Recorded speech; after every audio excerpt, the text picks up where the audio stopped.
Section number 19.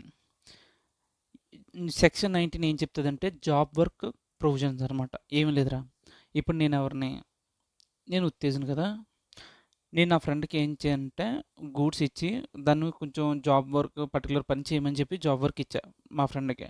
వాడు job work చేసి మళ్ళీ నా గూడ్స్ నాకు ఇచ్చాలి. ఇవి ఏం పంపుతామంటే స్టోరీ చెప్తాను మొత్తం నేను పంపించిన తర్వాత మా ఫ్రెండ్ మురళి అని కూడా ఏం చేయాలంటే వాడు మొత్తం జాబ్ వర్క్ చేసేసి మళ్ళీ నా గూడ్స్ నాకు ఇచ్చేయాలి.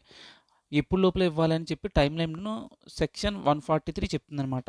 అసలు టైం లిమిట్ ఎప్పుడు లోపల ఇవ్వాలి జాబ్ వర్క్ ఇచ్చినవి అనేవి సెక్షన్ 143 చెప్తుంది. సెక్షన్ 143 ఏం చెప్తుంది, క్యాపిటల్ గూడ్స్ అయితే నువ్వు జాబ్ వర్క్ ఇచ్చిన తర్వాత వితిన్ 3 ఇయర్స్లో మా మురళిగాడు నాకు తిరిగి ఇచ్చేయాలి. అలా ఇవ్వకపోతే అప్పుడు ఏం చేస్తే వాడి మీద సెక్షన్ 19 అప్పుడు ఇన్వోక్ అయ్యిద్ది అనమాట. అర్థమవుతుందా? సెక్షన్ 143 ఏం చెప్తుందంటే టైం లిమిట్ చెప్తుంది.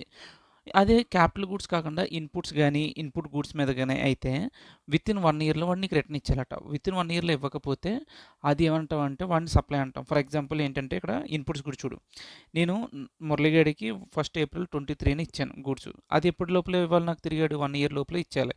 1 ఇయర్ ఇప్పుడు ఎందుకు అవుతుంది? 1 ఏప్రిల్ 24 కూడా ఇవ్వలేదు అనుకో, అప్పుడు నేనేం చేస్తానంటే ఆ డీమ్డ్ సప్లై అంటే ఏంటంటే ఇప్పుడు ఫర్ ఎగ్జాంపుల్ ఏప్రిల్ తర్వాత ఇక్కడ ఏంటంటే ఒకసారి చెప్తా. ఇక్కడ పాయింట్ ఏంటంటే చూడు, నార్మల్గా క్యాపిటల్ గూడ్స్ అయితే 3 ఇయర్స్ టైమా, గూడ్స్ అయితే 1 ఇయర్. కానీ దానికి ఎక్స్టెన్షన్ పీరియడ్ ఎప్పుడు కమిషనర్ కనుక ప్రాపర్గా వాడికి రీజన్ ఆడు సూటబుల్గా ఆడు సాటిస్ఫై అయితే అప్పుడు ఏం చేస్తాడంటే ఆడు ఎక్స్టెండ్ చేస్తాడు. క్యాపిటల్ గూడ్స్ అయితే 3 ఇయర్స్ మీద 2 ఇయర్స్ ఎక్స్టెండ్ చేస్తాడు. అదే ఇన్పుట్స్ అయితే 1 ఇయర్ ఎక్స్టెండ్ చేస్తాడు, అంటే 1+1. ఓకే. అయితే ఇప్పుడు నార్మల్గా ఏం చేసింది, 1 ఇయర్ అయిపోయిన తర్వాత కమిషనర్ ఏమీ ఇష్యూ చేయలే ఎక్స్టెండ్ చేయండి అని చెప్పి. అప్పుడు ఏమవుతుంది, ఆడు వితిన్ 1 ఇయర్లో ఇవ్వాలి కదా, ఇవ్వలేదు కదా. అప్పుడు ఏమంటామంటే మనం, నువ్వు 1 ఏప్రిల్ 23 మురళి 1 ఏప్రిల్ 23 నువ్వు నాకు సప్లై చేసేసావు. సో అని చెప్పి ఏం చేయాలి, ఐటీసీ పే చేయాలి. అర్థమవుతుందా? ఐటీసీ పే చేసినప్పుడు ఎవడో మురళిగాడు జీఎస్టీ పే చేయాలి గవర్నమెంట్కి. జీఎస్టీతో పాటు ఇప్పుడు 1 ఇయర్ వరకు నువ్వు పే చేయలేదు కాబట్టి దాని మీద ఇంట్రెస్ట్ కూడా పే చేయాలి. అప్పుడు ఏంటంటే అప్పుడు నేను ఒరిజినల్గా నేను ఇచ్చాను కదా గూడ్స్, అప్పుడు ఆడు నాకు సప్లై చేస్తున్నట్టు ట్రీట్ చేసుకొని ఆడే జీఎస్టీ పే చేసుకొని దాని మీద నేను ఐటీసీ తీసుకోవచ్చు. ఓకే, స్టోరీ అది. ఇంకేమైనా ఉందో చెప్పడానికి ఇందులో ఇంపార్టెంట్?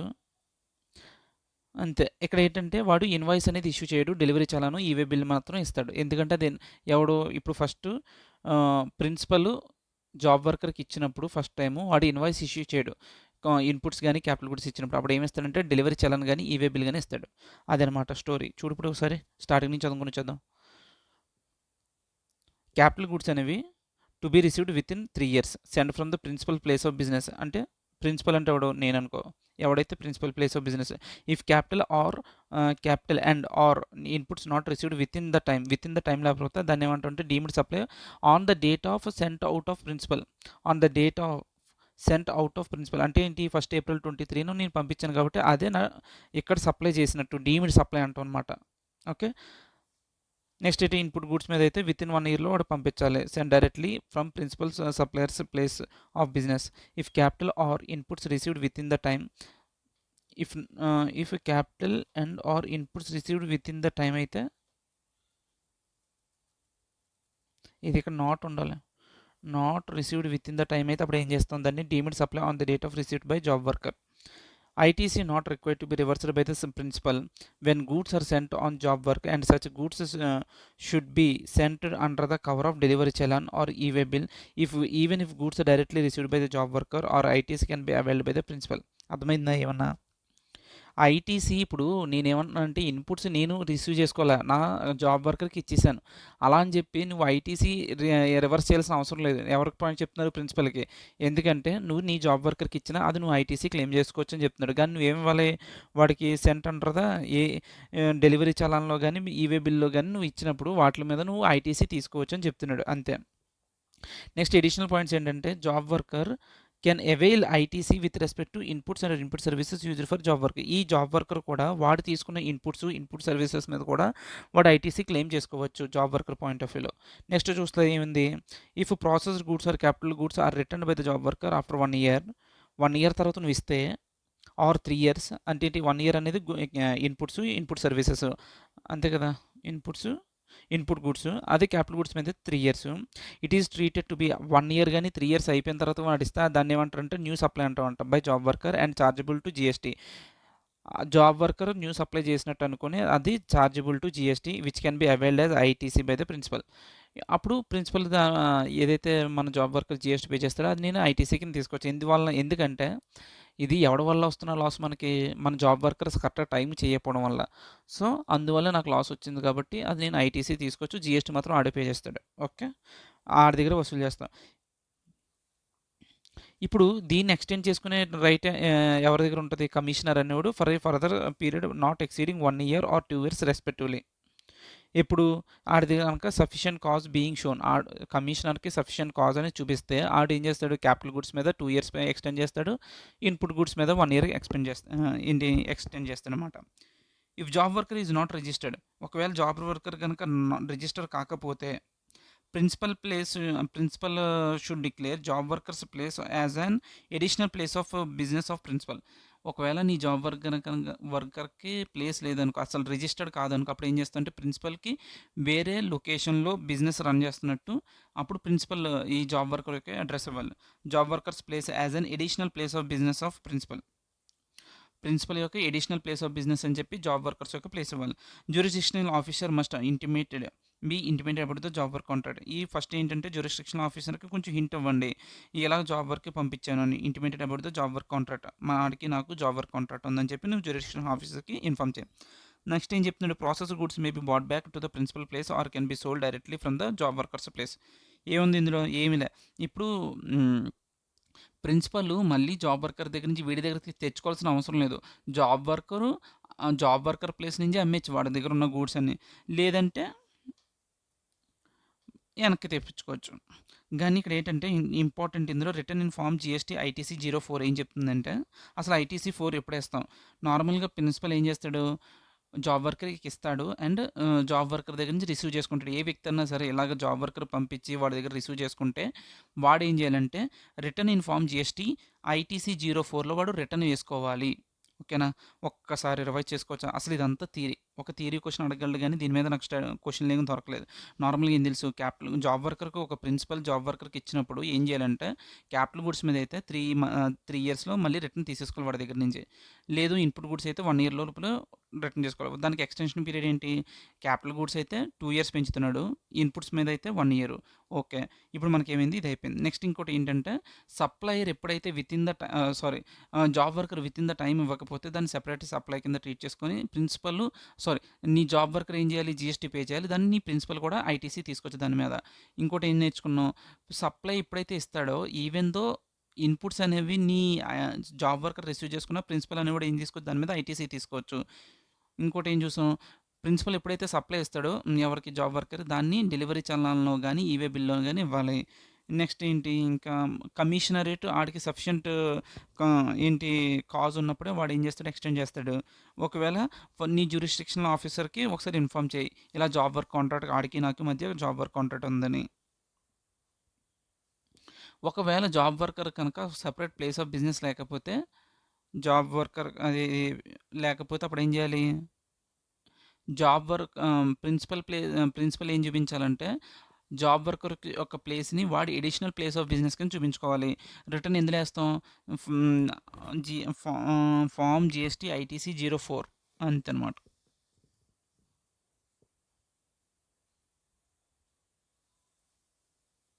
అగ్రిగేట్ టర్నోవర్ ఎప్పుడైతే ప్రిన్సిపల్‌ది టర్నోవరు ప్రీవియస్ ఇయర్‌లో 5 క్రోర్స్ దాటేస్తదో అప్పుడు ఏం చేయాలి, ఇయర్లీ 2 టైమ్స్ వాడు ఏం అంటే ఆహ్, ఆహ్, half yearly by aggregate one second నాకు ఏదో డౌట్ వచ్చింది. ఫామ్ ఏం చెప్పి రిటర్న్ ఇవ్వాలని చెప్పా, రిటర్న్ ఇప్పుడు లోపల ఇవ్వాలి. ఒకవేళ నీ యొక్క టర్న్ ఓవర్ కనుక ప్రిన్సిపల్ యొక్క టర్న్ ఓవర్ కనుక 5 క్రోర్స్ దాటితే ఆడు ఇయర్లీ 2 టైమ్స్ చేయాలి. ఎప్పుడెప్పుడు ఆ ఫస్ట్ హాఫ్ అయిపోయినా విత్ ఇన్ 25 డేస్లో చేయాలి. అంటే ఏంటి, 25th అక్టోబర్లో చేయాలి హాఫ్ ఇయర్లీ. అంటే మార్చ్ తర్వాత నుంచి లెక్కెట్టుకుంటాం కదా, సారీ ఏప్రిల్ నుంచి లెక్కెడుతుంది. ఏప్రిల్, మే, జూన్, జూలై, ఆగస్ట్, సెప్టెంబర్తో ఒక 6 మంత్స్ అయిపోయింది. ఆ నెక్స్ట్ 6 మంత్స్ అయిపోయింది వితిన్ 25 డేస్‌లో అంటే 25థ్ అక్టోబర్‌లో వాడు చేయాలి. అలాగే 31st మార్చ్ తర్వాత 25 డేస్‌లో 25థ్ ఏప్రిల్‌లో చేయాలి. Aggregate turnover of principal during the previous year గనక 5 క్రోర్స్ కన్నా తక్కువ ఉంటే టర్నోవర్ అప్పుడు ఏం చేయాలి? ఆడు యాన్యువల్లీ ఇయర్‌కి ఒకసారి ఏసుకుంటే చాలు. ఇయర్ ఎండ్ తర్వాత 25థ్ ఏప్రిల్ కల్లా ఏసుకోవాలి. ఇది టోటల్ సమ్మరీ ఆఫ్ స ఏది job work contract section 19 red with section 143 of CGST act. Okay. Input service distributor section 21 of CGST act. So దీంట్లోకి వెళ్ళక ముందు దీని స్టోరీ చెప్తాను విను. మనకి చాలా బ్రాంచెస్ ఉన్నాయి. మనకి హెడ్ ఆఫీస్ ఒకటి ఉంది. ఇది ఎగ్జాంపుల్, ఇది హెడ్ ఆఫీస్ అనుకో. మనకు చాలా బ్రాంచెస్ ఉన్నాయి. Branch 1, branch 2, branch 3. వీళ్ళందరూ ఇన్పుట్స్ తీసుకున్న తర్వాత వీళ్ళందరూ ఇన్పుట్స్ తీసుకుంటారా? వాళ్ళందరూ ఇండివిజువల్గా తీసుకున్న ఇన్పుట్స్ అన్నీ గ్యాదర్ చేసుకొని ఆ గ్యాదర్ చేసుకున్న వాటిని మనం అపోర్షన్ చేస్తాం అనమాట. ఇది బ్రాంచ్ 1కి ఎంత, బ్రాంచ్ 2కి ఎంత, బ్రాంచ్ 3కి ఎంత అని. దీన్నే ఇన్పుట్ సర్వీస్ డిస్ట్రిబ్యూషన్ అంటాం. యాక్చువల్గా ఇన్పుట్ సర్వీస్ డిస్ట్రిబ్యూటర్ ఎవడు ఇది హెడ్ ఆఫీస్ అనమాట. హెడ్ ఆఫీస్ షేర్ చేస్తుంది కాబట్టి ఇన్పుట్ సర్వీస్ డిస్ట్రిబ్యూటర్ అంటాం. ఓకే. అయితే వీడు ఏమేమి కండిషన్స్ ఫాలో అవ్వాలి, ఎలా అపోర్షన్ చేయాలి, వాడు తీసుకున్నప్పుడు ఏంటి, ఎవరికి ఎక్కువ ఎవరికి ఏ రేషియోలు ఇస్తాం, ఇదంతా మాట్లాడేది ఇన్పుట్ సర్వీస్ డిస్ట్రిబ్యూటర్ యొక్క కాన్సెప్ట్. ఇప్పుడు కంప్లీట్గా డీటెయిల్లోకి వెళ్ళిపోదాం, చూద్దాం. ఫస్ట్లో వచ్చాయి ఏమన్నాడట, ప్రతి ఇన్పుట్ సర్వీస్ డిస్ట్రిబ్యూటర్ కూడా ఒక సెపరేట్ రిజిస్ట్రేషన్ అనేది ఇంపార్టెంటు. నీ బ్రాంచెస్ రిజిస్ట్రేషన్ చేసుకున్నాయని చెప్పి నువ్వు ఎస్కేప్ అవ్వడానికి ఛాన్స్ లేదు. Even then also you should register. Okay. ఏం చెప్తున్నాడు, recipient of tax invoices for input services by recipient of tax invoices for input services by input service distributor. మనం ఏం చేస్తాం, అందరి దగ్గర నుంచి ట్యాక్స్ ఇన్వాయిసెస్ తీసుకొని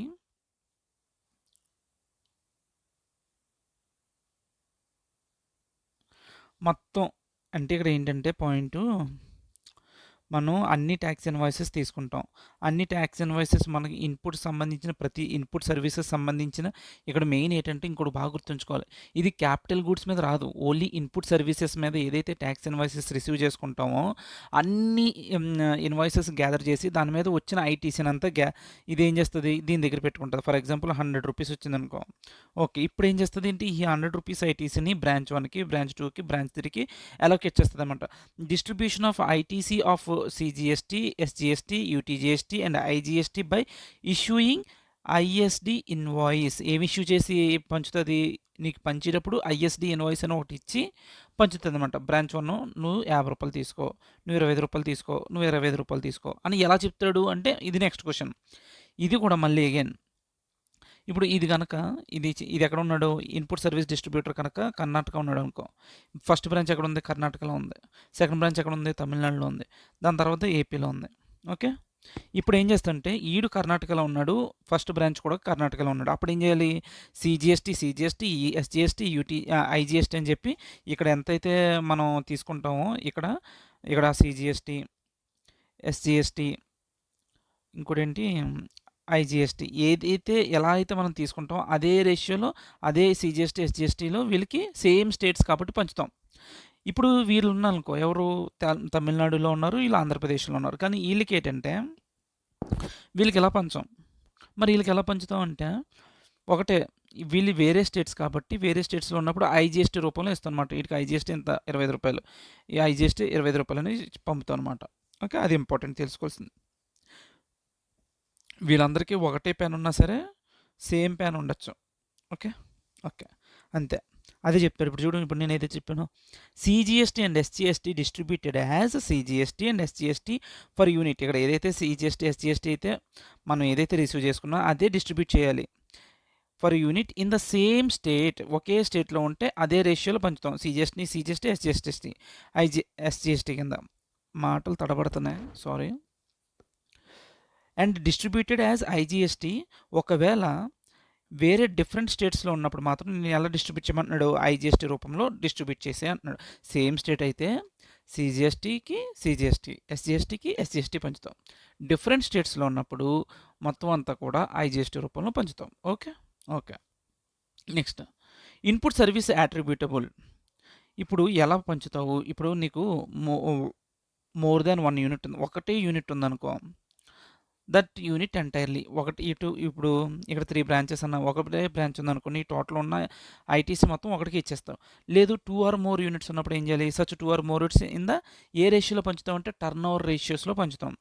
okay. All units to all units common, అన్ని యూనిట్స్ కామన్గా ఉంటే all units which are operational based on turnover ratio, ఈ అన్ని యూనిట్స్ కూడా టర్న్ ఓవర్ రేషియోలో పంచుతావు. అంటే ఇక్కడ నేనేం నేర్చుకున్నాను? ఎప్పుడైతే ఐటీసీ అనేది స్పెసిఫిక్గా ఒక బ్రాంచే కాంట్రిబ్యూట్ చేస్తుందో ఆ ఒక్క బ్రాంచ్కే కంప్లీట్గా ఇచ్చేస్తా. ఇప్పుడు నీకు ఒక ఎగ్జాంపుల్ చెప్తా, నీకు క్వశ్చన్ కూడా చేస్తాను. బట్ ఫర్ ఎగ్జాంపుల్ ఇక్కడ నీకు ఏం చెప్పాను? 100 రూపీస్, సారీ 100 రూపీస్ ఐటీసీ ఉందని చెప్పానా? 100 రూపీస్ ఐటీసీలో మనం క్లియర్లీ ఐడెంటిఫై చేయగలుగుతున్నాం. ఏమని? స్పెసిఫిక్గా ఐడెంటిఫై చేయగలుగుతున్నాం. బ్రాంచ్ 1 యొక్క కాంట్రిబ్యూషన్ 50 అని చెప్పి. అప్పుడు ఏం చేయాలంటే నువ్వు డైరెక్ట్గా బ్రాంచ్ 1కి ఏమి ఇచ్చేస్తాను? ఐటీసీ 50. అది ఎలా ఇస్తాను? సిజిఎస్టీకి, ఎందుకంటే సేమ్ స్టేట్స్ కాబట్టి సిజిఎస్టీ 25 రూపాయలు, ఎస్జిఎస్టీ 25 రూపాయలని ఇచ్చేసాను. స్పెసిఫిక్గా తెలుసు కాబట్టి. Specific and attributable to that particular branch అయితే. ఒకవేళ మిగిలిన 50 రూపీస్ అనేది నాకు తెలీదు. ఇప్పుడు వీడికి turn over ratio, turn over ఎంత ఉంది? 10 ఉందనుకో, వీడికి 20 ఉందనుకో, వీడికి 30 ఉందనుకో టర్న్ ఓవర్. ఇప్పుడు మిగిలిన 15 మళ్ళీ ఎలా పంచాలి? మళ్ళీ ఈ మిగిలిన 15 కూడా బ్రాంచ్ 1కి ఎంత? చూడు ఇక్కడ, బ్రాంచ్ 1, బ్రాంచ్ 2, బ్రాంచ్ 3 ఎంత చెప్పాను? 10, 20, 30 వీళ్ళ యొక్క టర్న్ ఓవర్స్. ఇది టర్న్ ఓవర్. ఉండు, క్లీన్గా రాయి, ఏం అర్థం అవుతుందా సోదేయడమే. ఓకే, టర్న్ ఓవర్, ఇవి టర్న్ ఓవర్స్ అని చెప్పాను.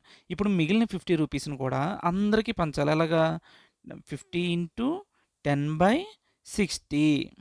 ఓకే, అలాగే 50 ఇంటూ 20/60 అలా పంచుకుంటావు. ఇప్పుడు నీకు డౌట్ వస్తుంది, ఆల్రెడీ B1 వాడికి నువ్వు ఆల్రెడీ ఇచ్చేసావు కదా. ఏమి ఇచ్చేసావు? జిఎస్టీ ఎంతో, ఇప్పుడు ఆడికి ఆల్రెడీ ఐటీసీ ఇచ్చేసావు కదా 50, మళ్ళీ ఇంతకు ఇస్తామంటే ఇస్తాం. ఆడు కామన్గా ఫస్ట్ ఆడు స్పెసిఫిక్ అట్రిబ్యూటబుల్ ఆడు తీసేసుకొని మళ్ళీ కామన్ లైన్లో నుంచుంటాడు అన్నమాట. అది ఇప్పుడు టర్న్ ఓవర్ అనేది ఏ ఇయర్ యొక్క టర్న్ ఓవర్ తీసుకోవాలి? Turn over of previous financial year are last quarter should be considered based on the availability. మనకున్న అవైలబిలిటీ బట్టి లాస్ట్ ఫైనాన్షియల్ ఇయర్లో ఉన్న టర్న్ ఓవర్ అన్న తీసుకో, లేదంటే లాస్ట్ క్వార్టర్ యొక్క డేటా కూడా నువ్వు కన్సిడర్ చేసుకోవచ్చు. ఓకే, ఇప్పుడు ఇంట్రెస్టింగ్ థింగ్ ఏంటంటే, ఇప్పుడు ఐటీసీ అనేది ఎంత టైం వరకు లోపల, ఈ ఐటీసీ అనేది ఎంత టైం లోపల నువ్వు అవైల్ చేయాలంటే, ఇది ఎవ్రీ మంత్, ఈ మంత్ అవైల్ డిస్ట్రిబ్యూట్ చేసేయాలి. సార్ లాస్ట్ ఇయర్లో ఉండిపోయింది సార్, అప్పుడు నేను డిస్ట్రిబ్యూట్ చేయలేదు, ఇప్పుడు డిస్ట్రిబ్యూట్ చేస్తానంటే అలా కుదరదు. ఏ మంత్ది ఆ మంతే డిస్ట్రిబ్యూట్ చేసేయాలి. ITC to be distributed on a monthly basis. అర్థమవుతుందా? ఒకవేళ మిస్ అయితే it's gone, you cannot avail అనమాట. Return to be filed in ఇదేంటంటే, ఇప్పుడు డీటెయిల్స్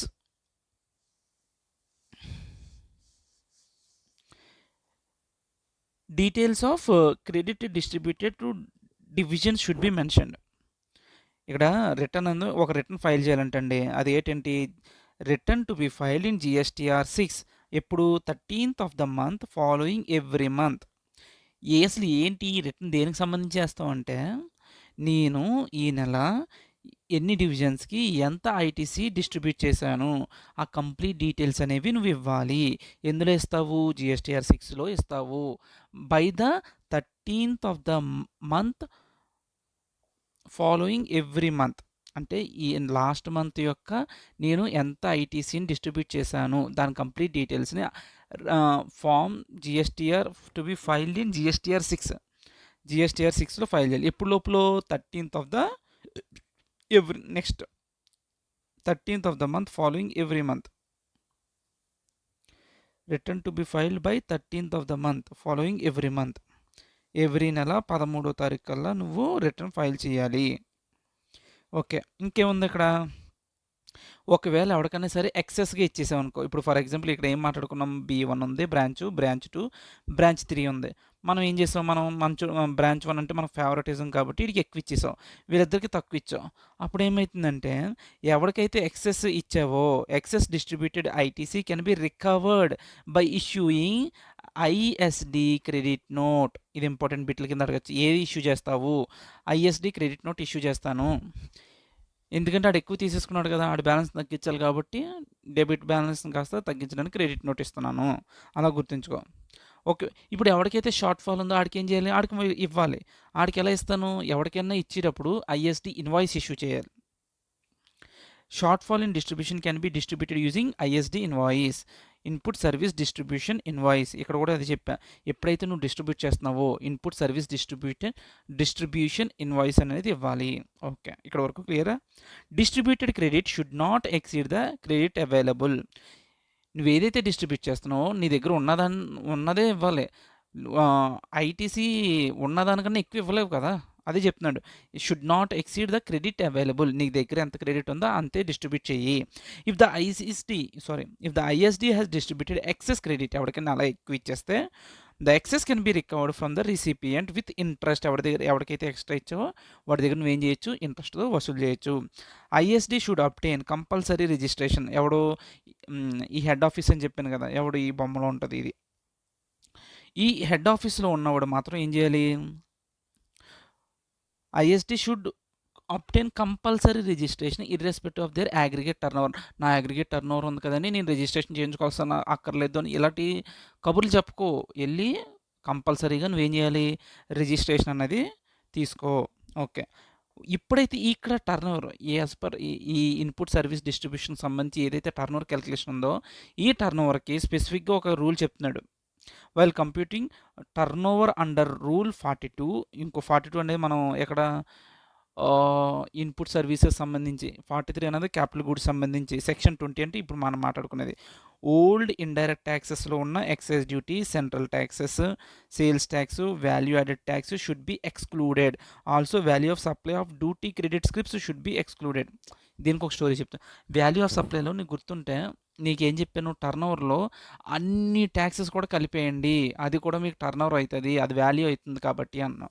కానీ ఇక్కడ ఏం చెప్తుందంటే రూల్ 42 కోసం, రూల్ 43 కోసం అండ్ 20 కోసం ఎక్కడైతే టర్నోవర్ అన్న పాయింట్ ఆఫ్ వ్యూలో ఓల్డ్ ట్యాక్సెస్ అనేవి ఏంటి? Excise duty, central sales tax, value added tax, అవి ఎక్స్క్లూడ్ చేసేయాలి. అది టర్నోవర్లో కలపకూడదు. దాంతోపాటు ఇంకోటి ఏం కలపకూడదు?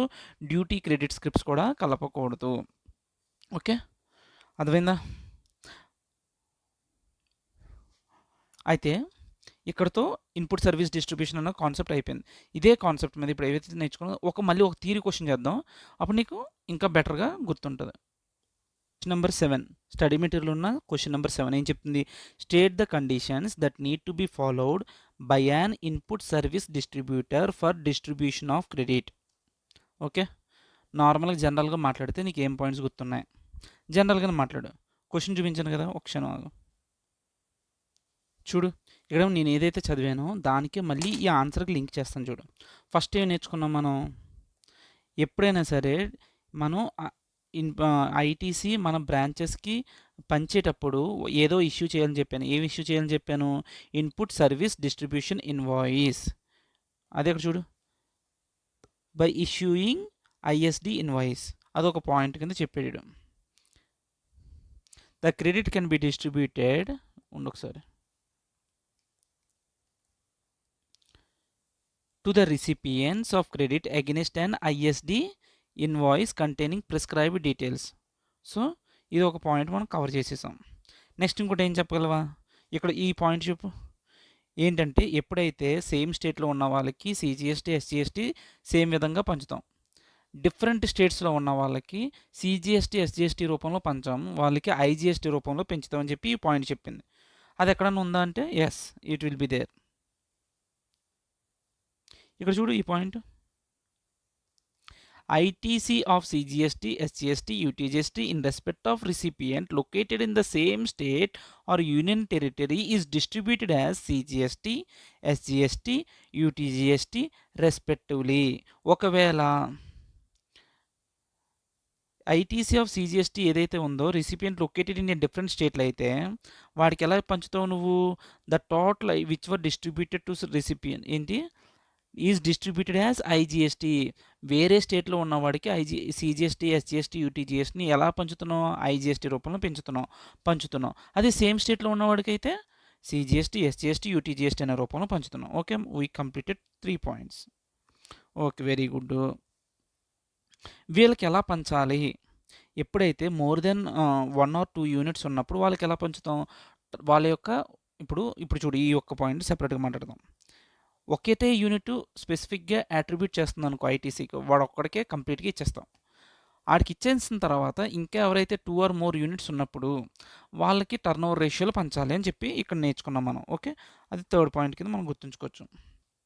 ఇప్పుడు చూడు, if the input service is attributable to more than 1 recipient, the relevant ITC is distributed pro rata to such recipient in the ratio of the turnover of the recipient in a state, union territory to the aggregate turnover of all the recipient to whom the input service is attributable, which are operational during the current year.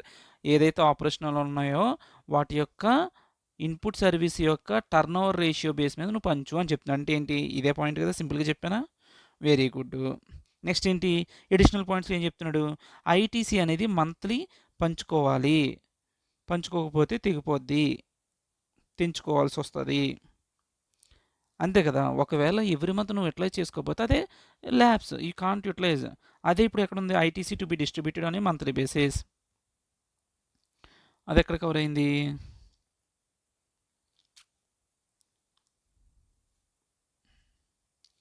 One second, చూస్తున్నా ఎక్కడుంది? ఇదిగో చూడు ఇక్కడ point.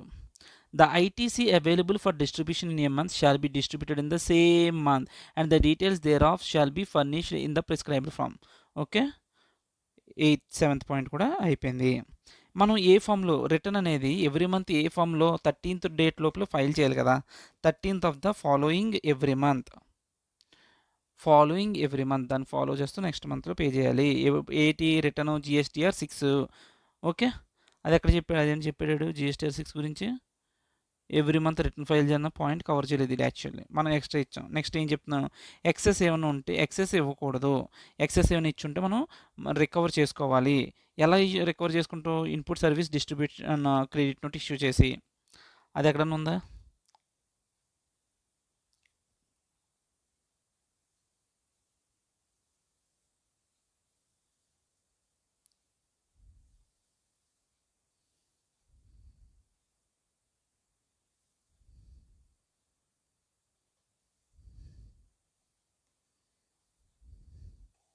ITC an account of IGST distributed. Okay, సరే ఇక్కడ ఏం cover చేసాడు? ఇక్కడ నుంచి ఇంక మామూలుగా చూసుకోవచ్చు. ఐఎస్డి అనేవాడికి ఉండాలట, సెపరేట్ రిజిస్ట్రేషన్ ఉండాలి. ఇక్కడ అదే కదా మనం మాట్లాడడం. ఎక్కడ? ఈ పాయింట్లో ఇన్పుట్ సర్వీస్ డిస్ట్రిబ్యూటర్కి కంపల్సరీ రిజిస్ట్రేషన్ ఉండాలి. అయిపోయింది. ఈ పాయింట్ అయిపోయా. ఆడికి ఏంటి? Credit shall not exceed the amount of credit available. అదే కదా ఇక్కడ చెప్పాం. Distributed credit should not exceed the credit available. Okay, ఈ పాయింట్ కూడా అయిపోయా. The credit related to input service must be distributed only to the particular recipient to whom the input service is attributable. ఎవడ credit ఆడికే పంచాలని చెప్తున్నాడు, ఒకవేళ స్పెసిఫిక్గా అట్రిబ్యూటబుల్ అయితే. Okay, ఇంకేమైనా ఉందా? ITC pertaining to all to input service which are common for all the units is distributed. ఒకవేళ అందరూ కామన్గా ఉన్నప్పుడు ఎలా పంచాలి? Recipient in the ratio of the turnover prescribed manner. ఒక చెప్పిన ప్రిస్క్రైబ్డ్ మేనర్లో టర్న్ ఓవర్ రేషియోలో పంచాయి. Both ineligible and eligible ITC are to be distributed separately. ఏది ఎలిజిబుల్, ఇదే ఇన్ఎలిజిబుల్ అని సెపరేట్గా పంచండి అని చెప్తున్నాడు. ITC account of IGST is distributed as ఐజిఎస్టీకి with రెస్పెక్ట్గా IGST pay చేయని చెప్తున్నాడు. ఏమైనా ఉందా? ఇక్కడ ఏదైతే చదువుకుంటో దాన్ని అక్కడ మళ్ళీ కాపీ పేస్ట్ చేసాం. Okay, done. నుంచి 5th క్వశ్చన్ చూద్దాం. Ceramity Limited has following units. Factory in Tumkur, Karnataka, turnover of 27 crores in financial year 22-23. Service centre in Hyderabad Telangana turn over of 1 crore financial year. ఏమని చెప్తున్నావు? Service centre in Chennai turn over అంటే ఇక్కడ ఏంది అర్థమైంది నాకు, తుమ్కూరులో హైదరాబాదు చెన్నై వాటి యొక్క టర్న్ ఓవర్స్ ఇచ్చాడు. Okay. Ceramity limited's corporate office functions as an ISD. Ceramity limited యొక్క corporate office functions as an ISD. Okay. Corporate office అంటే head office input service distributor కింద యాడ్ చేస్తుందట. It has to distribute ITC of 9 lakhs for May 2023. ఇక్కడ చూస్తే నువ్వు స్పెసిఫిక్గా ఒక month మాట్లాడుతున్నాడు, ఇయర్ది మాట్లాడలే. ఓకే, ఎందుకంటే ఆ మంత్లోనే ఎక్స్పైర్ అయిపోతుంది కాబట్టి. Of this an invoice involving tax of 3 lakhs pertains to technical consultancy of Tumkur unit. అంటే ఇక్కడ నీకేమర్థమవుతుంది, ఒక స్పెసిఫిక్ ఇన్వాయిస్ దేనికి సంబంధించింది, తుమ్కూరుకి, అంటే specifically attributable to Tumkur. Okay. Explain in brief in what manner should the ITC to be distributed. ఎలా పంచుతావు ఐటీసీని? Question అర్థమైందా? సింపుల్ రా. నీకు 3 బ్రాంచెస్ ఇచ్చాడు, 3 బ్రాంచెస్ యొక్క టర్న్ ఓవర్ ఇచ్చాడు, నీకు నీ దగ్గర అవైలబుల్గా ఉన్న ఐటీసీ ఇచ్చాడు. ఎంత ఇచ్చాడు? నీకు దగ్గర అవైలబుల్ ఉన్నది 9. నీ దగ్గర అవైలబుల్గా ఉన్న ఐటీసీ ఎంత? 9 lakhs. 9 lakhsలో తుమ్కూరుకి సంబంధించింది ఎంత? 3 lakhs. అంటే తీసేది ఎంత ఉంది? ఇంకా 6 lakhs. అంటే ఈ 3 lakhsని ఏం చేయాలి? తుమ్కూరుకి ఇచ్చేస్తా. బాబు mister Tumkur come here, take your ITC. As per rule 39D relating to ITC, 3 lakh attributable to Tumkur will be transfer to Tumkur unit only. వాడు అక్కడికే ఇస్తాం. మిగిలినంత ఎంత ఉంది? ఈ 6 lakhsని ఎలా పంచాలి? మొత్తం ఈ 6 lakhsని ఎలా పంచుతామంటే, ఇప్పుడు ఎంత ఉంది? 6 lakhs into 27 crore divided by 27 ఒకటి 1 ఒకటి 3 ఒకటి అంటే ఎంత? 30. ఎంత? 27. ఆ తర్వాత 6 lakhs ఇంటూ 2 డివైడ్ బై 30. ఆ తర్వాత ఇంకోటి ఏముంది? 6 lakhs ఇంటూ 1 డివైడ్ బై 30. ఇలాగా వీళ్ళందరికీ పంచుతాం అనమాట. ఎంత? 6 lakhs divide by 27 6 lakhs into 27 divide by 30 ఎంత? 5.4 lakhs. Okay. 6 lakhs into 1 by 30 అంటే 20,000. 2 crore into 6 lakhs into 2 by 30 ఎంత వచ్చింది? 40,000. ఓకే. దట్స్ వాట్ హౌ ఇవన్నీ పనిచేసామన్నమాట. ఇప్పుడు ఏం చెప్తున్నాం? Ceramity limited should issue ISD invoices for distributing ITC of its units. It should be clearly indicated in the invoices that the same are issued only for distribution of ITC. క్లియర్గా రాయి అంటున్నాడు. ఏమని? that the same are issued only for distribution of ITC. ఐటీసీని distribute చేయడం కోసమే నేను ISD invoice ఇచ్చాను, నువ్వు తప్పుగా అర్థం చేసుకోకు అని చెప్పి చెప్తున్నాను అనమాట. నేను క్వశ్చన్ అనమాట స్టడీ మెటీరియల్లోంచి. Okay, let's go. స్టడీ మెటీరియల్లోంచి 13th క్వశ్చను ఏంటంటే, Sarani weavers at Pune Maharashtra is a registered input service distributor. చాలు. ఈడు ఎక్కడ ఉన్నాడంట? మహారాష్ట్రలో ఉన్నాడు. అదేంటి? ఇది హెడ్ క్వార్టర్స్లా చూసుకోవాలి.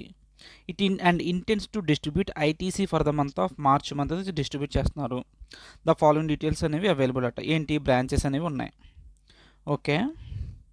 టర్న్ ఓవర్ లాస్ట్ క్వార్టర్ యొక్క టర్న్ ఓవర్ ఇచ్చాడు. లాస్ట్ ఇయర్ యొక్క ఫైనాన్షియల్ ఇయర్ యొక్క టర్న్ ఓవర్ కాదు, లాస్ట్ క్వార్టర్, అది కూడా తీసుకోవచ్చు. ఓకే. ఐటీసీ స్పెసిఫికల్లీ ఏంటి? ఇక్కడ ఎన్ని బ్రాంచెస్ ఉన్నాయంటే వీడు ఎక్కడ ఉన్నాడు? మెయిన్ హెడ్ ఆఫీసు మహారాష్ట్రలో ఉంది.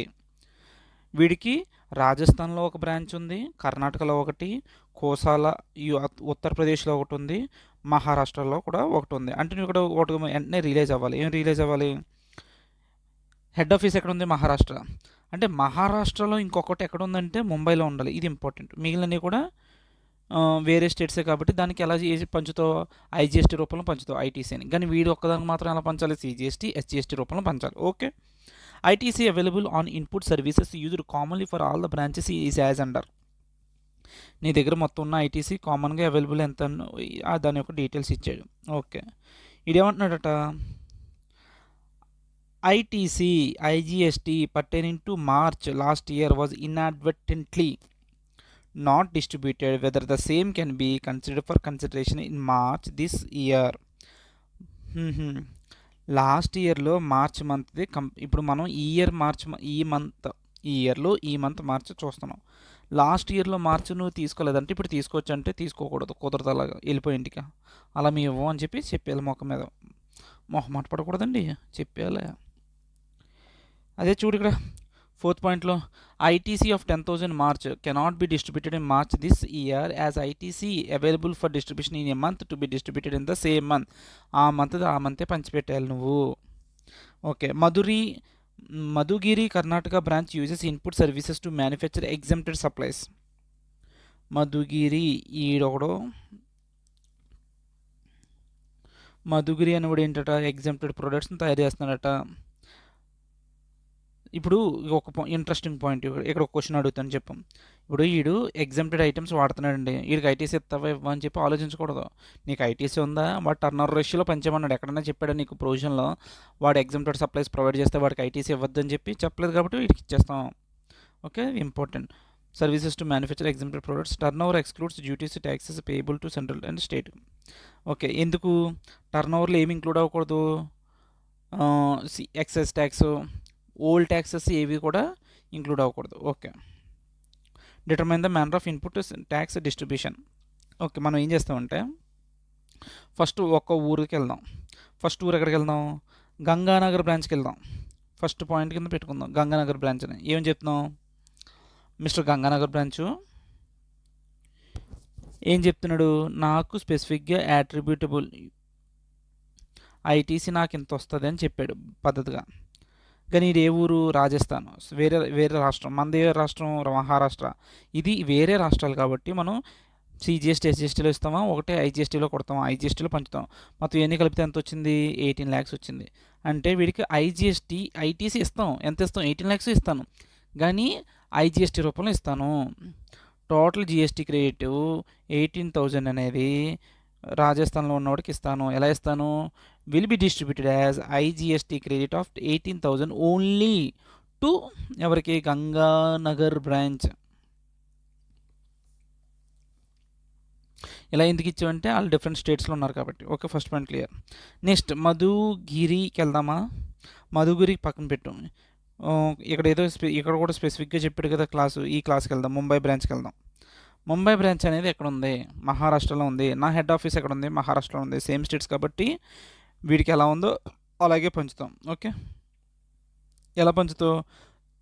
ఐజిఎస్టీ 1,50,000 క్రెడిట్ ఇస్తాను, ఐటీసీ సిజిఎస్టీ 15,000, ఎస్జిఎస్టీ 15,000 అని చెప్తాం. ఎస్జిఎస్టీ ఎంత? ఐజిఎస్టీ 1,50,000. ఈ క్రెడిట్స్ ఎంత అయితే ఉన్నాయో specific attribute Maharashtra will be distributed IGST credit. ఎలా డిస్ట్రిబ్యూట్ చేస్తామంట? అలాగే డిస్ట్రిబ్యూట్ చేస్తాం ఉన్నట్టే. ఇది ఎలా ఎవరికి? అందరికీ ఇస్తాం ఇలాగా. Only to Mumbai branch since it is located in the same స్టేట్లో ఉంది కాబట్టి we are good. We are completed 2 points. ఇప్పుడు ఏంటంటే నెక్స్ట్ ఈ పాయింట్కి వెళ్దాం. మధుగిరి బ్రాంచ్ దగ్గర ఎంత ఉంది? ఒకసారి అలా కాదు. ఇప్పుడు నువ్వేం చేసావంటే స్పెసిఫిక్గా ఎంతైతే ఐటీసీ ఉందో ఆ స్పెసిఫిక్గా ఉన్న వాళ్ళకి ఇచ్చేసావు. స్పెసిఫిక్గా ఇచ్చేసిన తర్వాత ఏం చెప్పాను? కామన్. అందరూ వచ్చిన లైన్లో నిలబడినాక అందరికి ఇచ్చేస్తాను అని చెప్తే అందరూ ఇప్పుడు ఏంటి? రాజస్థాన్ వాడు, కర్ణాటక వాడు అందరూ కూడా లైన్లో నిలబడతారు. మళ్ళీ ఈడు నిలబడతాడు అంటే లైన్లో పెడతాడు. ఆడికి ఆల్రెడీ ఇచ్చేసామంటే కుదరదు. ఆడు స్పెసిఫిక్గా ఇచ్చాం. ఇప్పుడు కామన్గా పంచే దాంట్లో వీడికి వాటా ఉంటుంది. ఓకే, ఇప్పుడు ఏం చేస్తాడు? రాజస్థాన్ కూడా నిలబడతాడు, నాకు డబ్బులు ఇవ్వండి సార్ అని. అప్పుడు ఏం చేస్తామంటే మొత్తం నీ యొక్క ఇప్పుడు ఏం చేస్తాం? వీళ్ళందరికీ కూడా టర్నోవర్ రేషియోస్లో పంచుదాం. రాజస్థాన్ ఎక్కడ? వేరే స్టేటు. నాది ఊరు? నాది మహారాష్ట్ర. రెండు వేరు కాబట్టి వాడికి ఎలా ఇస్తాం? ఐజిఎస్టీ రూపంలో ఇస్తాం. వాడి దగ్గర ఎంత ఉందో? Total 10 lakhs. కానీ మన దగ్గర టోటల్ ఐటీసీ ఎంత ఉంది? ఇది కామన్గా ఉన్నది 60, 120, 120, 2,40,000. ఈ 2,40,000 వీరి యొక్క టర్న్ ఓవర్ రేషియోలో పంచుదాం. 10 divided by 10 + 5 15, 15 + 15 30, 30 + 20 50. ఇలా 2,40,000 into 10 divided by 5 50. ఎంత వచ్చింది చేస్తే? 2,40,000 into 10 lakh divided by 50,000 చేస్తే 48,000 వచ్చింది. అది ఎలా? ఐజిఎస్టీ అంటావా, సిజిఎస్టీ అంటావా? ఐజిఎస్టీ అంటాను. సో ఐజిఎస్టీకి రేట్ ఎంత ఇస్తాం వీడికి? గంగానగర్ బ్రాంచ్ వాడికి 48,000. సిమిలర్లీ వీడికి కూడా అంతే. ఎంత? 5 lakhs into 2,40,000 into 5 lakh divided by 50. Okay, Madhugiri అది ఐజిఎస్టీ క్రెడిట్. ఆ తర్వాత ఏంటి? కోసాల బ్రాంచ్లో ఎంత ఉంది? 15 lakhs.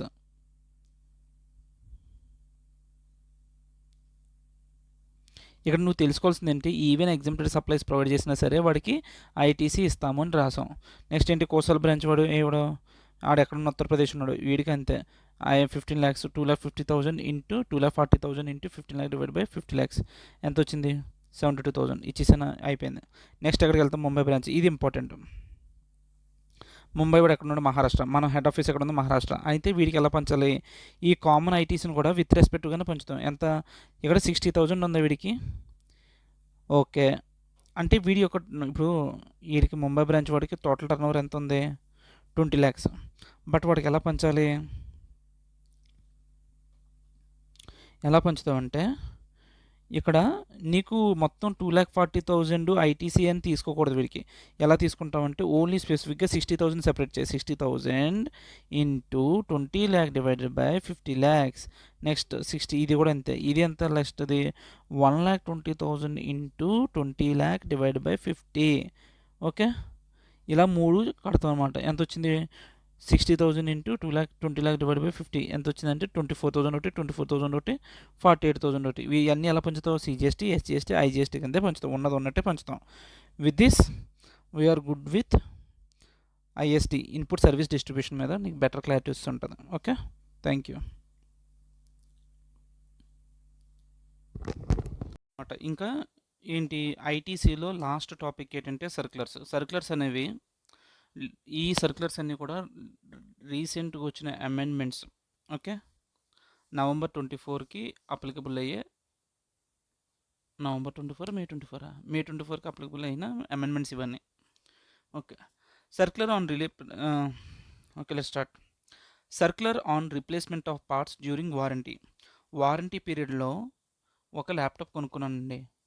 అది వారంటీ పీరియడ్లో నేనేం చేశాను, నా ల్యాప్టాప్ పాడైపోతే షోరూమ్కి వెళ్ళి, సార్ నాది పోయింది అంటే ఆడేం చేశాడు, నాకు రిప్లేస్మెంట్ చేసి ఇచ్చేసాడు. ఇది ఇప్పుడు రిప్లేస్మెంట్ పార్ట్స్ మీద ఏం జరుగుతుంది అన్న ట్రీట్మెంట్ చూద్దాం. ఫర్ ఎగ్జాంపుల్, ఒక మాడ్యులర్ కిచెన్ ఉందంట, ఒక కస్టమర్కి అమ్మాడు. కస్టమర్ ఎంతకు అమ్మాడు, 8 lakhsకి అమ్మాడు. 8 lakhsకి అమ్మితే వాడు జిఎస్టీ ఎంత పే చేశాడు, 18% జిఎస్టీ పే చేశాడు. Okay, interior decoration services receive చేసుకుని 8 lakhs పే చేసినప్పుడు ఆడేమి ఇచ్చాడు, మనకి వారంటీ ఇచ్చాడు. ఏమని చెప్పాడు, free replacement of parts during the warranty period. Warranty పీరియడ్లో ఏమైనా పోతే ఫ్రీగా రీప్లేస్ చేస్తా ఉన్నాడు. ఇప్పుడు ఏమైంది, ఏదో పోతే మనం వెళ్ళి కస్టమర్ వెళ్ళి, మిస్టర్ స్లీక్, మీరు 1 year వారంటీ ఇచ్చావు, వారంటీ లోపల నా తలుపు పోయింది, నా మాడ్యులర్ కిచెన్లో 2 సరుకులు పనిచేయట్లేదు, ప్లీజ్ అంటే ఆడేమన్నాడు, okay I'm coming. Parts purchased by Sleek for replacement of customer during the warranty period ఎంత. ఇప్పుడు స్లీక్ అని వాడు కొనుక్కున్నాడు, మార్కెట్లోకి వెళ్ళి కొనుక్కొని ఆ పార్ట్స్ 50,000 కొని దాని మీద 6,000 జిఎస్టీ పే చేసేట. ఓకే, ఇప్పుడు మన స్టోరీ ఏంటి, అర్థమైందా. కస్టమరు ఎక్కడికి వెళ్ళాడు, స్లీక్ దగ్గర మాడ్యులర్ కిచెన్ చేయించుకున్నాడు. ఎంత చేయించుకున్నాడు, 8 lakhs. దాని మీద జిఎస్టీ పే చేస్తాడు, అయిపోయింది. ఆడ 1 year వారంటీ ఇచ్చాడు. వారంటీ పీరియడ్లో ఏమైంది, నా తలుపులు పోయాయి, నా సరుకులు పోయాయి. పోతే అయ్యా నువ్వు చెప్పావు అంటే ఆడేమన్నాడు, don't worry I'm paying you 50,000, నేను ఇప్పుడే మార్కెట్లోకి వెళ్ళి తెచ్చేస్తాను, వేసేస్తాను అన్నాడు. ఓకే, ఇక్కడ పాయింట్ ఏంటంటే టు బీ డిస్కస్ ఏంటంటే, ఇక్కడ స్లీక్ అనేవాడు ఈ వారంటీ పీరియడ్లో ఉన్న ఐటమ్స్ మీద 50,000 అయితే దాని మీద 6,000 జిఎస్టీ పే చేశాడు. ఈ 6,000 మీద మిస్టర్ స్లీక్ అనేవాడు ఐటీసీ తీసుకోవచ్చా తీసుకోకూడదా, ఎందుకు, అది అవుట్వర్డ్ సప్లై మీద వాడు ఇన్పుట్స్ కోసం 6,000 జిఎస్టీ పే చేశాడు. ఇప్పుడు దీని మీద వాడు ఐటీసీ క్లెయిమ్ చేయొచ్చా చేయకూడదా అంటే, ఇక్కడ మనకేం తెలుసు, ఐటీసీ అనేది further in the course or furtherance of the business వాడి ఉండాలి. Okay, in the course or furtherance of the బిజినెస్లో వాడాడు. నెక్స్ట్ ఏం చెప్పాడు, వీడు ఏమైనా కన్సిడరేషన్ రిసీవ్ చేసుకున్నాడంటే లేదు. ఈవెన్ దెన్ వాటి మీద కూడా నువ్వేం చేయొచ్చు, ఐటీసీ తీసుకోవచ్చు, నువ్వు ఐటీసీ రివర్సల్ చేయాల్సిన అవసరం ఏమీ లేదు. ఓకే అని చెప్పి మనం మిస్టర్ స్లీక్కి భరోసా ఇవ్వాలన్నమాట. Reversal of ITC by manufacturer shall not arise even if such replacement of parts is without any consideration. Next point ఏంటి, ఇప్పుడు అదొక పాయింట్. ఇప్పుడు ఇంకో పాయింట్ ఏంటంటే, ఒకవేళ మిస్టర్ మనకు ఎక్స్ అనే కస్టమర్ ఏం చేశాడు, సార్ ఇలాగా నాది పోయింది, నా మాడ్యులర్లో 2 సరుకులు పోయాయి, ప్లీజ్ రిపేర్ అంటే ఆడే అన్నాడు. Okay sir we will repair, but as a token amount తీసుకుంటాం సార్, ఒక 10% అయిన కాస్ట్లో 10% మీరు ఇవ్వాలి సార్ అన్నాడు. ఓకే ఇస్తానండి అన్నాను. అంటే ఏమైంది మొత్తం ఇప్పుడు 50,000 అయితే 50,000లో 10% ఎంత 5,000 అనుకో. ఆ 5,000 కస్టమర్ ఇస్తాడు వీడికి. ఎవడికి? స్లీక్ అనేవాడికి. ఈ 5,000 అనేది ఏమైతదంటే అదొక supply. If any consideration is charged with respect to such replacement then it is supply. దాన్ని సప్లై అంటాము. ఎక్కడ? Under section 71A. ఎందుకు? In the course or furtherance of a business ఏమైనా అమౌంట్ రిసీవ్ చేసుకుంటే అది సప్లై అని చెప్పింది. So GST is payable on such consideration. ఆ 5,000 మీద నువ్వేం చేయాలి? జిఎస్టీ పే చేయాలి. సో ఈ జిఎస్టీని కూడా రివర్సల్ చేయాల్సిన అవసరం లేదు. Reversal of ITC shell not arise. Okay. అంటే ఈ క్వశ్చన్లో ఈ ఇష్యూలో మనం ఏం నేర్చుకున్నాం? ఎప్పుడైతే వారంటీ పీరియడ్ మీద ఫ్రీగా వాడు ప్రోడక్ట్ కొని ఆ ప్రోడక్ట్ మీద వాడు మనకి కస్టమర్కి రీప్లేస్మెంట్ చేస్తున్నా సరే వారంటీ పీరియడ్లో రూపాయి తీసుకోకుండా దాని మీద ఐటీసీ క్లెయిమ్ చేసుకోవచ్చా చేయకూడదంటే సప్లయర్ ఎవడైతే కంపెనీ ఉందో వాడు చేసుకోవచ్చు. నెక్స్ట్ ఏంటి? ఒకవేళ టోకెన్ అమౌంట్ ఏమైనా రిసీవ్ చేసుకుంటే దాన్ని సప్లై కింద ట్రీట్ చేయాలి. అండ్ అప్పుడే ఆ సప్లై మీద ఏం చేయాలి? జిఎస్టీ పే చేయాలి. ఆ పే చేసిన జిఎస్టీ మీద ఐటీసీ తీసుకోవచ్చు అంటే తీసుకోవచ్చు. ఎవరు తీసుకుంటాడు జిఎస్టీ మీద? ఆ జిఎస్టీ మీద ఐటీసీ ఇప్పుడు కస్టమర్ అని కూడా పే చేశాడండి. 5,000 మీద జిఎస్టీ పే చేశాడు. ఆడి ఇన్పుట్స్ మీద ఎవరు తీసుకున్నా అప్పుడు అది ఇన్పుట్ అవుతుంది కదా వీడికి కస్టమర్కి. అప్పుడు కస్టమర్ తీసుకోవచ్చు అన్నట్టు చూడాలి. Okay. First case is done. Scenario 2 అనమాట ఇది. ఇదేంటంటే ఒక టొయోటో అనే కార్ మ్యానుఫ్యాక్చరర్ కార్లు తయారు చేసి డీలర్కి ఇస్తున్నాడు. ఈ డీలర్ ఏం చేస్తున్నాడు? ఎక్స్ అనే బయ్యర్కి ఎక్స్ అనే ఇండివిజువల్కి అమ్ముతున్నాడు. ఓకే. ఇప్పుడు ఎక్స్ అనే బయ్యర్ ఎంత పెట్టుకున్నాడు? కార్ని 15 లక్షలు పెట్టుకున్నాడు. ప్లస్ జిఎస్టీ పే చేశాడు. ఈ జిఎస్టీని వీడు ఏం చేసుకోవచ్చు? ఐటీసీ క్లెయిమ్ చేసుకోవచ్చు. అది ఆ స్పెసిఫైడ్ కండిషన్స్ ఫుల్ఫిల్ అయితే. ఓకే. ఆ తర్వాత మనోడు ఏం చేస్తున్నాడు? మ్యానుఫ్యాక్చరర్కి 12 lakhs ఇస్తున్నాడు. ఇంకో 3 lakhs ఏం చేసాడు? వీడి దగ్గర పెట్టుకున్నాడు. ఎందుకంటే వీడు ప్రాఫిట్ మార్జిన్ అనమాట. ఇప్పుడు కారు ఏంటి? Sale service after sale services అనేది చేయడానికి వాడికి ఎంత కాస్ట్ ప్రొవైడెడ్? ఇది కస్టమర్ అంటే డీలరు కస్టమర్కి ఫ్రీగా కొన్ని ప్రొవైడ్ చేసాడు. ఏంటి? After sale of services. Sale అయిపోయిన తర్వాత ఏమైనా సర్వీసెస్ అప్ టు 3,000 చేస్తున్నాడు. అలాగే పార్ట్స్ ఏమన్నా ప్రాబ్లం ఉంటే 2,000 వరకు రీప్లేస్ చేస్తాడనమాట విత్ ఇన్ వారంటీ పీరియడ్లో. ఓకే. ఇది క్రక్స్ ఆఫ్ ద స్టోరీ. ఇప్పుడు పాయింట్ ఏంటంటే ఈ రిప్లేస్మెంట్ పార్ట్స్ అనేవాడు డీలర్ అనేవాడు ఒక థర్డ్ పర్సన్. ఇక్కడ ఫర్ ఎగ్జాంపుల్ ఒక మురళి ఉన్నాడు. మురళి దగ్గర నుంచి కొనుక్కున్నాడు. ఎంత కొనుక్కున్నాడు? 2,000 రూపీస్ ఐటమ్స్ కొనుక్కుంటే దాని మీద 18% జిఎస్టీ ఎంత పడుతుంది? 360 రూపీస్. ఓకే. అంటే ఇప్పుడు టోటల్ మనోడు ఏం చేస్తానంటే బయట నుంచి ప్రొక్యూర్ చేసుకున్న అమౌంట్ ఎంత? పార్ట్స్ ఎంత అంటే 2,000. ఓకే. దాని మీద ఎంత పే చేశాడు? 360. ఓకే. అయితే తర్వాత మనోడు ఏం చేశాడు? ఇంకో 3,000 అనేది sale after sale service provide చేస్తున్నాడు కదా. ఇదంతా ఎవరి దగ్గర కలెక్ట్ చేసుకుంటాడు? ఈ డబ్బులన్నీ డీలర్ అనేవాడు మ్యానుఫ్యాక్చర్ దగ్గర కలెక్ట్ చేసుకుంటాడు. వీడేమంటాడంటే మ్యానుఫ్యాక్చర్ దగ్గరికి వెళ్ళి, అయ్యా మ్యానుఫ్యాక్చరరు, నేను 3,000 ఒకటి 2,000 ఒకటి ఖర్చు పెట్టాను. దాని మీద జిఎస్టీ ఎంత? 18%. సో నాకు ఎంత వస్తుంది? 900 రూపీసు. అంటే మొత్తం 5,900 రూపీస్ నువ్వు నాకు ఇవ్వాలి అని చెప్పి వీడు ఏం చేస్తాడు? ఎవడు? డీలర్ అనేవాడు 5,900 నువ్వు నాకు ఇవ్వాలి అని చెప్పి ఇన్వాయిస్ రైజ్ చేస్తాడు. ఎవరికి? మ్యానుఫ్యాక్చరర్కి. అప్పుడు మ్యానుఫ్యాక్చరర్ వాడు బిల్ ఇస్తాడనమాట. 5,900 బిల్ ఇస్తాడు. ఇక్కడ పాయింట్ ఏంటంటే వీడు ఎక్కడైతే డీలర్ అనేవాడు కొన్ని సర్వీసెస్ తీసుకున్నాడు, ఇన్పుట్స్ తీసుకున్నాడు. అది ఎవరి దగ్గర నుంచి? పార్ట్స్ కొనుక్కున్నప్పుడు దాని మీద జిఎస్టీ తీసుకున్నాడు. లైక్ జిఎస్టీ పే చేశాడు. అంటే అదేంటి? అది ఇన్పుట్ సర్వీస్లో చూడు, పార్ట్స్ తీసుకున్నాడు, అది ఇన్పుట్. ఆ తర్వాత పార్ట్ని కస్టమర్కి ఇచ్చాడు. ఇన్పుట్స్ మీద కదా మనం ఐటీసీ తీసుకుంటాం. ఇన్పుట్స్ ఎంత? 2,000 ఇంటూ 18% 360 రూపీస్. వీడు ఏం చేసుకోవచ్చు? డీలర్ పాయింట్ ఆఫ్ వ్యూలో 360 రూపీస్ వీడు ఐటీసీ తీసుకోవచ్చు. సరే ఒకసారి డీలర్ పాయింట్ ఆఫ్ వ్యూలో చూడు. ఇన్వాయిస్ ఎంత ఇచ్చేస్తాడు to manufacturer of sale service? Sales కోసం after sale service 3,000, replacement of parts ఏమో 2,000, టోటల్ ఎంత? 5,000 మీద జిఎస్టీ ఎంత పే చేస్తాడు? నార్మల్గా 9,000. ఓకే. మొత్తం 5,900. ఈ ఇన్వాయిస్ ఎవరికి ఇచ్చేస్తాడు? మ్యానుఫ్యాక్చరర్కి. కానీ మనోడు జిఎస్టీ ఎంత? డీలర్ అనేవాడు జిఎస్టీ ఎంత పే చేసింటే మొత్తం 900 అంటున్నాడు.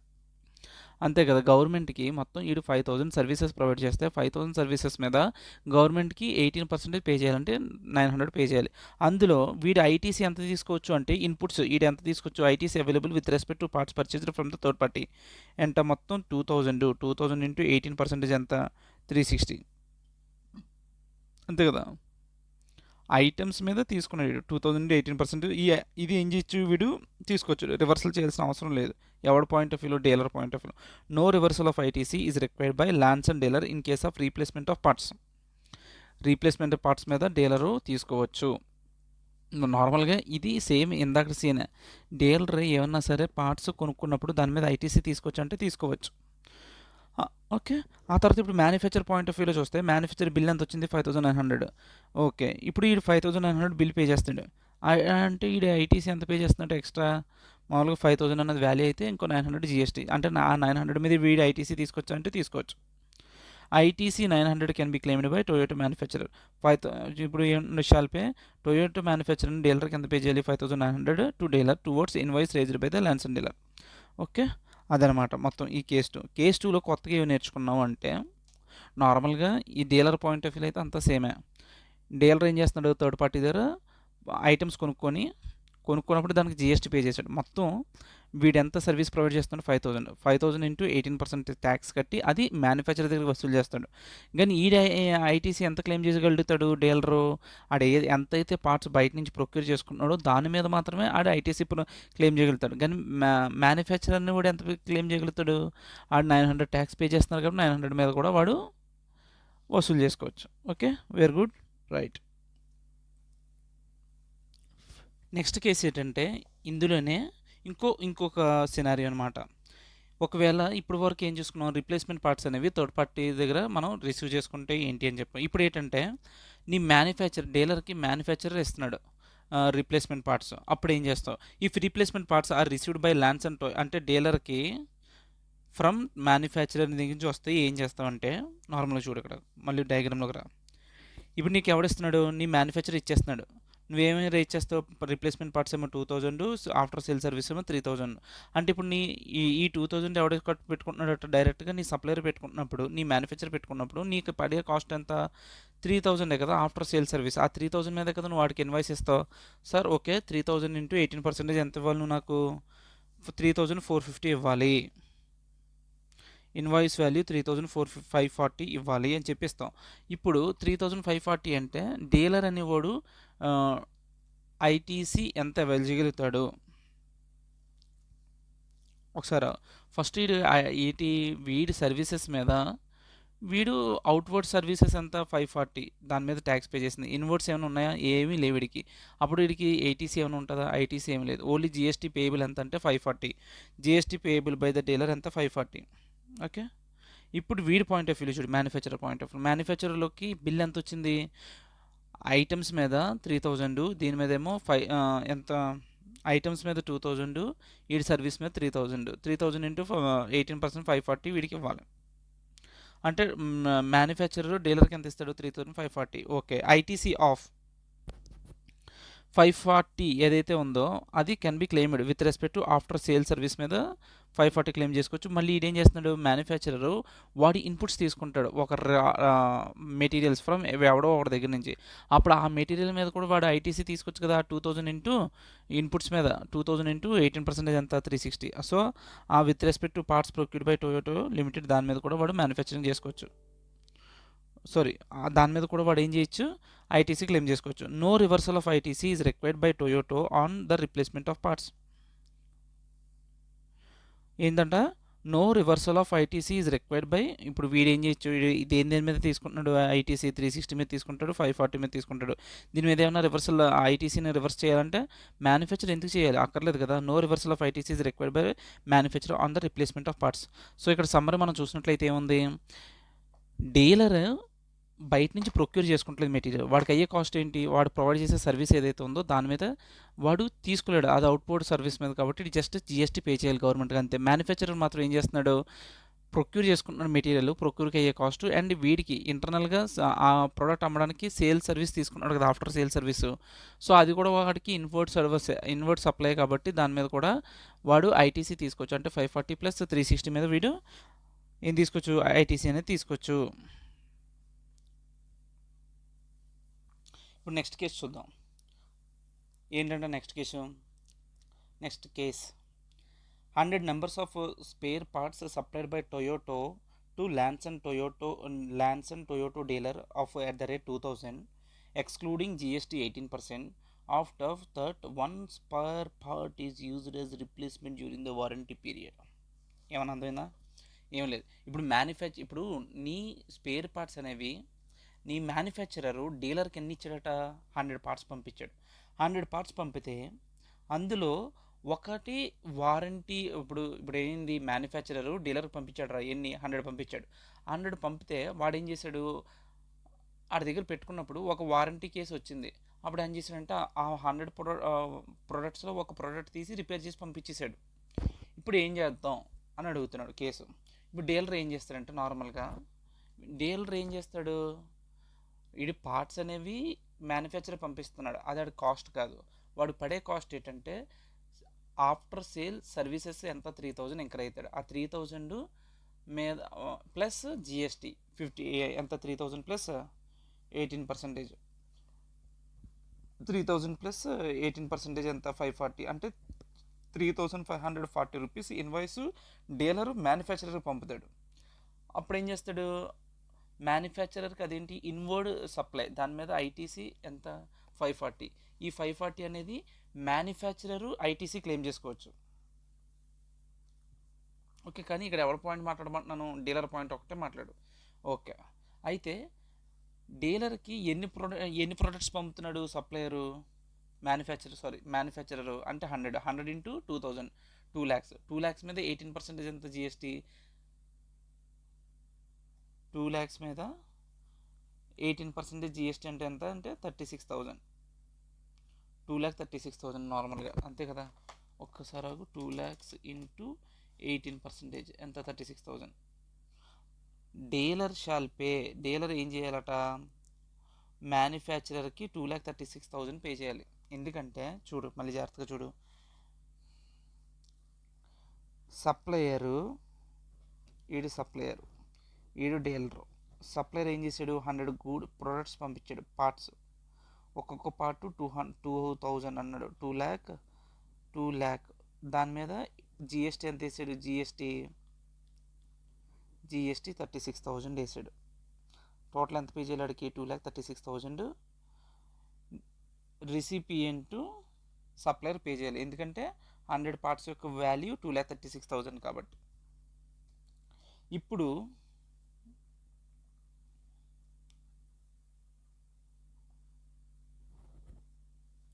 ఈడెవడు రిసిపియంట్ కదా, రిసిపియంట్ ఏం చేశాడు, ఇన్వర్డ్ సప్లైస్ ఎంత తీసుకున్నాడు, 2,36,000 తీసుకున్నాడు. ఈ 2,36,000లో 36,000 ఏంటి, 36,000 is ITC. ITC can B claimed by dealer. ఎంత క్లెయిమ్ చేసుకోవచ్చు, 36,000 ఇది క్లెయిమ్ చేసుకోవచ్చు. ఎందుకంటే ఆడు రిసీవ్ చేసుకున్న వాల్యూ యొక్క జిఎస్టీ ఎంత పే చేసాడంటే 36,000 కాబట్టి 36,000 మీద ఆడు ఐటీసీ తీసుకోవచ్చు. అయితే ఇప్పుడు ఏమైంది, ఒక పార్ట్ అనేది రిపేర్ వచ్చి ఆ రిపేర్కి ఆ ఒక్క పార్ట్ నువ్వు అడ్జస్ట్ చేస్తావు. ఇప్పుడు ఏం చేయాలి, దానికి నీ సప్లయర్ నీ మ్యానుఫ్యాక్చరర్ నీ దగ్గర వసూలు చేస్తాడా, వసూలు చేయడు కదా, అది ఎవరి లైబిలిటీ, ఆ లైబిలిటీ. సో వాడు ఏంటి, మొత్తం ఈ 100 దాంట్లోంచి ఒక ఐటమ్ వాల్యూ తగ్గించాలి, అంటే 2,000 తగ్గించాలి. 2,000 ఇంటూ 18% ఎంత, 360. ఆడు 360 ఐటీసీ కూడా నువ్వు ఇన్ఎలిజిబుల్ కాదు. ఎందుకంటే ఎందుకు ఇన్ఎలిజిబుల్ కాదు, నువ్వు మళ్ళీ చెప్పు నాకు. ఒక ఐటమ్ అనేది కాస్ట్ నువ్వు పే చేయవు. ఎందుకు పే చేయవు, అది ఫ్రీ సప్లై, అది వారంటీ పీరియడ్లో ఉంది కాబట్టి అది మ్యానుఫ్యాక్చరరు ప్రొవైడ్ చేస్తాడు దాన్ని. సో నీది కాదు కాబట్టి లైబిలిటీ, లైక్ ఫ్రీ వారంటీ ఆడి ప్రొవైడ్ చేస్తున్నాడు కాబట్టి అది నువ్వు ఐటీసీ క్లెయిమ్ చేయకూడదు. సో ఈ 360 అనేది ఏదైతే ఉందో నువ్వు రివర్స్ చేసేయాలి. ITC must be reversed by Lanson based on the credit note. దేని బేస్ మీద, credit note issued by Toyota manufacturer. Toyota manufacturer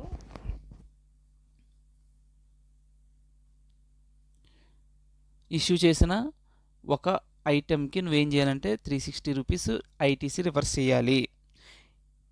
అదనమాట డీలర్ పాయింట్ ఆఫ్ వ్యూలో.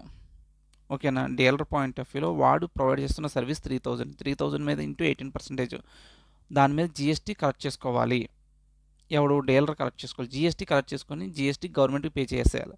ఆ తర్వాత జిఎస్టీకు ఈ డీలర్కి వస్తున్న ఇన్వర్డ్స్ ఏంటి, inward supplies items spare parts 100 into like 100 parts into 2000 to 2 lakhs. దాని మీద జిఎస్టీ 18% కలిపితే 2,36,000.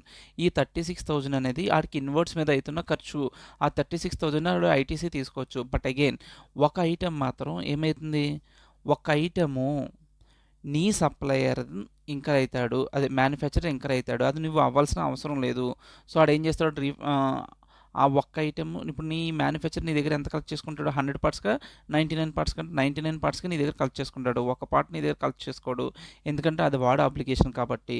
సో ఆ ఒక్క ఐటెం మీద నువ్వు ఇన్ఎలిజిబుల్ కాబట్టి నీకు రిసీవ్ చేసుకోవాల్సిన అవసరం నీకు లేదు కాబట్టి, లైక్ ఏంటి, నువ్వు పే చేయాల్సిన అవసరం నీకు లేదు కాబట్టి నువ్వు దాన్ని ఏం చేయాలంటే రివర్స్ చేయాలి. అందుకని 360 రివర్స్ చేసేసావు. ఇది ఏంటి డీలర్ పాయింట్ ఆఫ్ వ్యూలో. ఇప్పుడు ఎవరిది, ఇప్పుడు మ్యానుఫ్యాక్చరర్ పాయింట్ ఆఫ్ వ్యూలో చూడు. మ్యానుఫ్యాక్చరర్ ఎంత ఇంకర్ అవుతున్నాడు, 3,000 మీద 540 రూపీస్ ఇంకర్ అవుతున్నాడు. ఇది డీలర్ కోసం. ఆ 540 రూపీస్ ఏమవుతుంది, వీడు ఐటీసీ క్లెయిమ్ చేసుకోవచ్చా, ఎవడు మ్యానుఫ్యాక్చర్ చేసుకోవచ్చు. అది ఇక్కడ చెప్పారు, టొయోటో షాల్ పే, ఎంత పే చేస్తున్నాడు మ్యానుఫ్యాక్చర్ 3,540, అయితే with respect invoice raised by the ITC can B claimed by 540. Okay, అయితే వీడు ఏం చేస్తున్నాడు, అవుట్వర్డ్ సప్లై. ఈ మ్యానుఫ్యాక్చరర్కి అవుట్వర్డ్ సప్లై ఏముంది, ఇక్కడ ఎప్పుడు కూడా క్లారిటీగా ఉండాలి అనుకుంటే అవుట్వర్డ్ సప్లై అని మాట్లాడు, ఇన్వర్డ్ సప్లై మాట్లాడు. ఎప్పుడు ఐటీసీ దేని మీద తీసుకుంటే ఇన్వర్డ్ సప్లై మీద తీసుకుంటాం. మ్యానుఫ్యాక్చరర్కి అవుట్వర్డ్ సప్లై ఉంటుంది, వీడు పార్ట్స్ అనేది డీలర్కి పంపుతాడు. సో దాని మీద ఎంత పంపాడు, 2 lakhs ఇంటూ 2,36,000 అనేది పంపాడు. అయితే ఈ 2,36,000లో ఒక ఎంత 2,360 రూపీస్ అనేది ఏమవుతుంది, అది తిరిగి రాదు. దానికి ఏమి చేయాలంటే ఇటు క్రెడిట్ నోట్ ఇష్యూ చేయాలి. Invoice issued by Toyota, manufacturer ఎంత ఇష్యూ చేశాడు, 2 lakhsకి 2,36,000 ఇన్వాయిస్ రేజ్ చేశాడు. క్రెడిట్ నోట్ ఇష్యూ చేయాలి ఎంతకి, 2,03,360కి, సారీ 2,360కి. సో దట్ అది జిఎస్టీ పేబుల్ నుంచి తగ్గించాలి. Credit note issued by Toyota for one part which is used replacement by lance and Toyota dealer during the warranty period, ఎంత 2,360 GST. అంతవరకు వాళ్ళ liability తగ్గించాలి. 2,000 అనేది వాల్యూ, ఆ తర్వాత 360 అనేది జిఎస్టీ. సో 2,360 అనేది నీ అవుట్వర్డ్ జిఎస్టీలోంచి తగ్గించాలి, అంతేనా.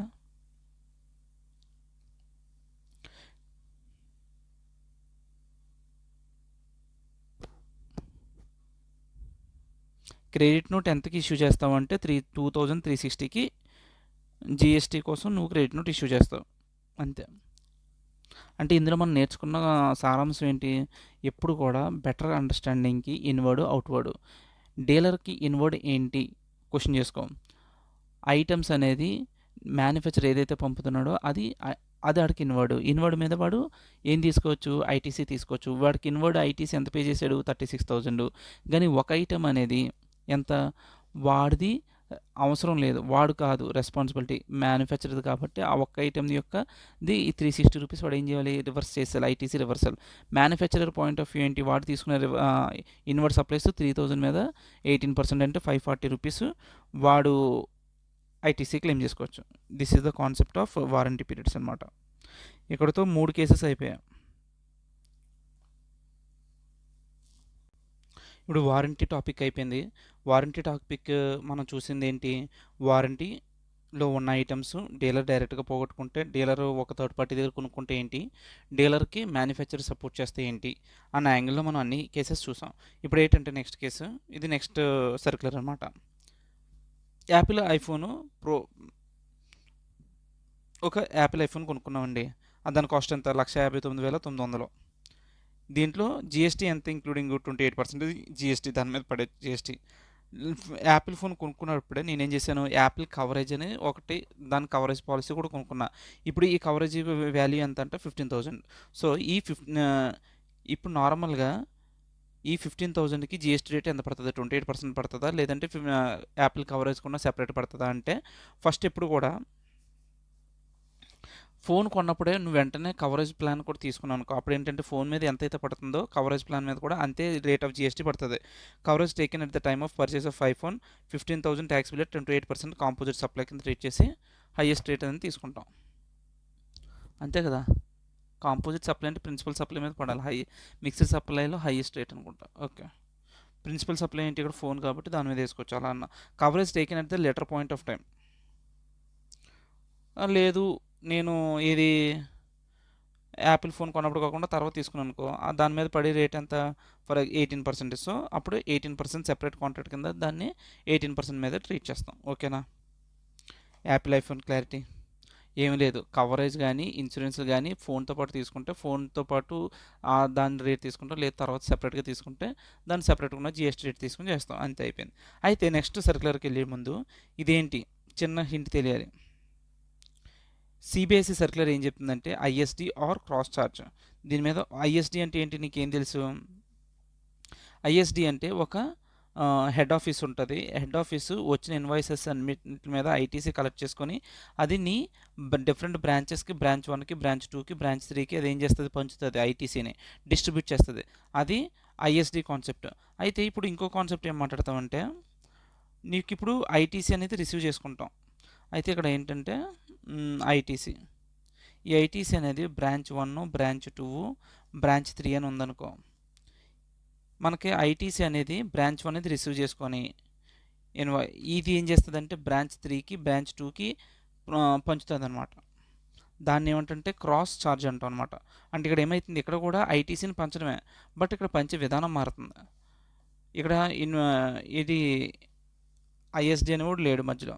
సో దీనివల్ల ఏంటి చెప్తున్నాడు, either ISD or cross charge, ఇది గ్రాస్ కాదు cross charge can be followed by head office. Either ISD అన్నవాడు క్రాస్ ఛార్జ్ అన్న వాడుకోవచ్చు for distribution of credit to branch office అనమాట.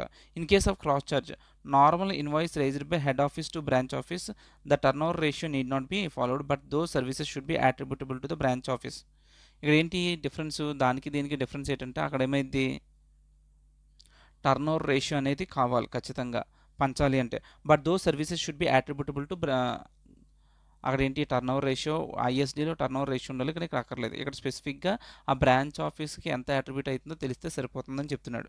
అయితే ఇక్కడ ఒక చూడు ఇంకో కేసు ఏంటంటే, ఇంకో situation, CBSE circular on services provided by head office to branch office.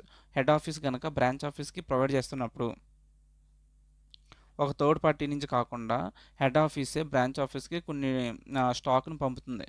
అక్కడ దాని అర్థం ఏంటంటే ఇది డిస్టింక్ట్ పర్సన్స్, ఇద్దరు కూడా డిస్టింక్ట్ పర్సన్స్లో రిలేటివ్ పర్సన్స్ కానీ డిస్టింక్ట్ పర్సన్స్ కానీ వాల్యూ ఆఫ్ సప్లైలో రూల్ నెంబర్ 28 ఏం చెప్తుంది మనకి, ఎప్పుడైతే డిస్టింక్ట్ పర్సన్స్ మధ్య కానీ రిలేటెడ్ పర్సన్స్ మధ్య కానీ ట్రాన్సాక్షన్ జరిగినప్పుడు నీ రిసిపియంట్ కనుక ఫుల్ ఐటీసీ రిసీవ్ ఎలిజిబుల్ ఉంటే ఆ ఓపెన్ మార్కెట్ వాల్యూస్ కూడా ట్రాన్సాక్షన్ వాల్యూ తీసుకుంటాం.